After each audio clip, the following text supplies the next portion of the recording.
Hi friends, welcome back to my channel. ఇక్కడైతే పాలకూర అలాగే చింతకాయలతోటి అయితే పప్పు చేస్తున్నానండి. ఫస్ట్ అయితే పాలకూరని అయితే శుభ్రం చేసి పెట్టుకోవాలి. ఇంక ఈ చింతకాయలని అయితే మా ఫ్రెండ్ తన రిసార్ట్కి వెళ్ళినప్పుడైతే అక్కడ దొరికాయనేసి తీసుకొచ్చిందండి చింతకాయలని. సో ఇలా చింతకాయలు ఉన్నప్పుడు మనము పాలకూరతో కానీ తోటకూరతో కానీ పప్పు చేస్తే చాలా టేస్టీగా ఉంటుందండి. సో ఈ ఆకుకూరకి నేను 3 చింతకాయలని అయితే తీసుకున్నాను. సో ఇప్పుడు ఈ 3 చింతకాయలని బాగా వాష్ చేసి పైన అయితే కొంచెం పీల్ చేసామండి. తర్వాత మంచినీళ్ళల్లోని ఈ విధంగా పొయ్యి వెలిగించి ఉడకబెట్టుకోవాలండి.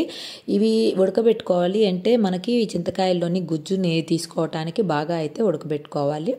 ఎట్లా ఉడకబెట్టుకోవాలో చూపిస్తాను. ఫస్ట్ అయితే పొయ్యి మీద పెట్టాను. ఇంకొక పొయ్యి మీద అయితే ఇక్కడ పప్పు అయితే వాష్ చేసి సపరేట్గా మనము కందిపప్పునైతే ఉడికించుకోవాలండి. పప్పుని చింతకాయలో కలపకూడదు, ఫస్ట్ ఉడకదు. పప్పుని ఈ విధంగా అయితే సపరేట్గా ఉడకబెట్టుకోవాలి. చింతకాయలను అయితే ఈ విధంగా అయితే ఉడకబెట్టుకుంటున్నాం చూడండి. ఇంకైతే పాలకూరని శుభ్రం చేసుకోవాలి. ఇంక తర్వాత మనం చింతకాయలని ఏ విధంగా ఉడకాయో లేదో అనేసి ఒక స్పూన్ తోటి ఈ విధంగా మనం ప్రెస్ చేస్తే మనకైతే తెలుస్తుందండి. ఈ విధంగా మనకి ఊడి వచ్చినప్పుడు మనకి ఓకే చింతకాయలు బాగా ఉడికినట్టు. ఈ చింతకాయలని మనం బాగా చల్లార్చి పక్కన పెట్టుకోవాలి నీళ్ళతో సహా. ఉడికిన తర్వాత ఇంకా స్టవ్ ఆపేసి పక్కన పెట్టుకున్న తర్వాత వీటిని బాగా చల్లార్చుకోవాలి. ఇంక ఇదిగో మరిగిన తర్వాత ఆపేసేసి వీటిని అయితే పక్కన పెట్టుకోవాలండి చల్లారిన దాకా.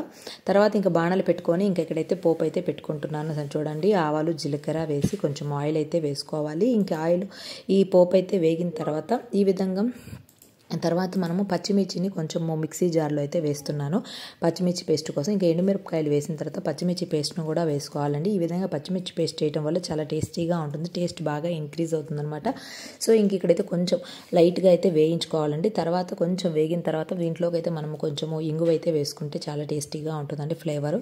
సో ఇక్కడైతే ఇంగువ యాడ్ చేస్తాం. తర్వాత ఇంకా పాలకూరను అయితే సన్నగా కట్ చేసుకొని బాగా వాష్ చేసుకున్న తర్వాత ఈ విధంగా అయితే బాణట్లో అయితే పెట్టుకోవాలండి. తర్వాత మనము ఉల్లిపాయలను కూడాను దీంట్లోకి కట్ చేసి పెట్టేసుకోవాలండి. ఆల్రెడీ పచ్చిమిర్చి అవన్నీ వేసాం కదా. ఇంకైతే ఇప్పుడు బాగా ఈ నీరంతా పోయేదాకా కూడాను మనము బాగా వేయించుకోవాలండి. ఆకు కొంచెం మగ్గేంత వరకు కూడాను. దీంట్లో ఇంకా ఎక్స్ట్రా వాటర్ అయితే నేనేమి యాడ్ చేయలేదండి. మనం ఆకుకూరలోనే వాటర్ వస్తాయి కదా, సో అవే ఉంటాయన్నమాట. ఇంకేమీ ఎక్స్ట్రా వాటర్ మనం యాడ్ చేయలేదు. ఇంకా తర్వాత ఇదంతా కొంచెం ఇట్లాగా వేగిన తర్వాత మనము పక్కనైతే ఇంకా చింతకాయలని మనము ఉడకబెట్టుకున్నాం కదా, ఈ చింతకాయలని ఈ విధంగా అయితే గుజ్జు అయితే తీసుకోవాలండి.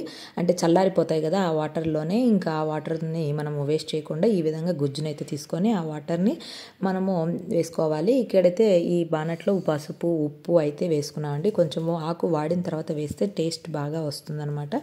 సో ఈ విధంగా ఆకుని అన్నిటినీ కూడాను ఉల్లిపాయలని వాడిచిన తర్వాత ఇంకా మనం చింతకాయలతోటి గుజ్జును అయితే తీసుకున్నాం కదండి, దాన్ని అయితే ఈ విధంగా ఫిల్టర్ చేసుకోవాలండి. ఎందుకంటే ఆ చింతకాయల పొక్కు గింజలు రాకుండా మనం ఈ విధంగా అయితే ఫిల్టర్ చేసుకుంటున్నాం. ఇంకా పైన చింతకాయల వాటర్ని అయితే దీంట్లో పోస్తున్నానండి.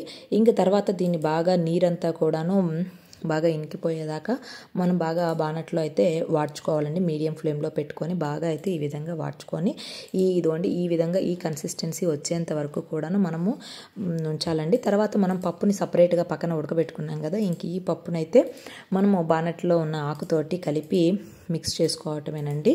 మన పాలకూర చింతకాయల పప్పు అయితే తయారైపోతుంది. ఇదిగోండి పప్పునైతే దీంట్లోకి వేసేసి బాగా మిక్స్ చేసి ఒక 2 మినిట్స్ని అయితే ఈ విధంగా అయితే మనం మిక్స్ చేసి బాయిల్ చేసుకుంటే చాలా బాగా మిక్స్ అవుతుందండి. అంతే, మన చింతకాయల పాలకూర పప్పు అయితే చాలా టేస్టీగా రెడీ అయిపోతుంది. మీకు కొంచెం స్పైసీ కావాలంటే ఇంకొంచెం పచ్చిమిర్చి కూడా యాడ్ చేసుకోవచ్చు, లేదంటే చిల్లీ పౌడర్ కూడా యాడ్ చేసుకోవచ్చు. వీడియో నచ్చితే ప్లీజ్ లైక్, షేర్, సబ్స్క్రైబ్.